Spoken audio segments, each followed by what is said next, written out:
we did have groundbreaking of segment 3 back in August. Obviously, as we look forward to the future of Hart's work with this project, what are some of the keys to keeping this project on time, on budget, with some of the difficulties of getting through the urban core of Honolulu?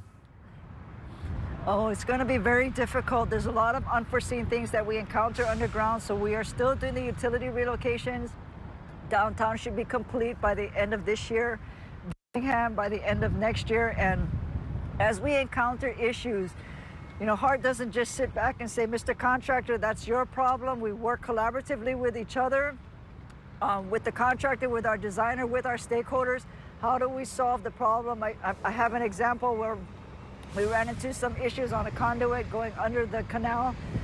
My previous department, E&V, stepped up to help us to see how can we help our contractor to keep things moving. And so that's really key to keeping this project on time, on budget, is our stakeholders and our relationships and helping one another as best we can. When you look to the future of this project, obviously segment 3 is an important part. A lot of folks still hopeful eventually someday it could get to UH Manoa. I talked to John Nouchi with DTS. He said, you know, maybe Waikiki could possibly be an option. Do you feel like those are possible? And do you have something that you'd prefer for the end of this project? I do, actually, and City Council has been terrific in introducing Bill 60, which will allow us, the initial language was to get to University of Hawaii at Manoa, but we've been recently approached by people on the west side. Can we go further to Kamakana'ali'i? And so I remind your viewers that, well, why did Hart decide to just stop in the middle of nowhere? And remember, we were there first. Kamakana'ali'i was not there, and so if Bill 60 does pass, it grants Hart the authority to continue to extend the minimum operable segment, which is right now East Kapolei to Ala Moana Center, and hopefully the full locally preferred alternative, which is West Kapolei to University of Hawaii with a spur to Waikiki. So if we are granted that authority by city administration and city council, that would be very exciting, but we do need the funding.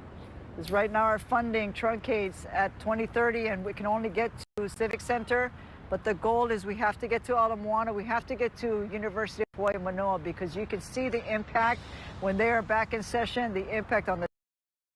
Yeah, it is always a massive impact. Yeah, that's a good point, the potential for moving west as well. As far as federal funding, where do we sit right now, Lori, with some uncertainties as far as the federal government's concerned?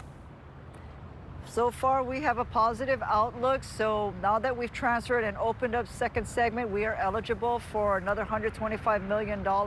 When we finish the utility relocation next year, that's another $125 million. And in 2027, that's the remaining FFGA, that's $119 million. That's the remaining $300+ million and to fulfill our contract with FTA. So the question is, are we concerned with the shutdown? Of course we are, but so far we don't see an impact.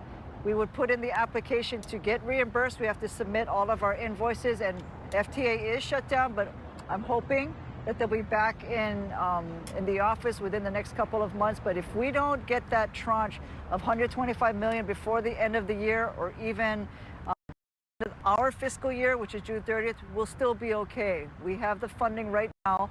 We don't want to hold out too long, but we will be okay. Yeah, uncertain times with the federal government, but very exciting times as far as Skyline's concerned with Phase 2 opening up tomorrow. Lori, you just had a bus pass by you just now. Very interesting to see what folks can do to take public transit. Thank you so much for joining us this morning. Thank you for having me.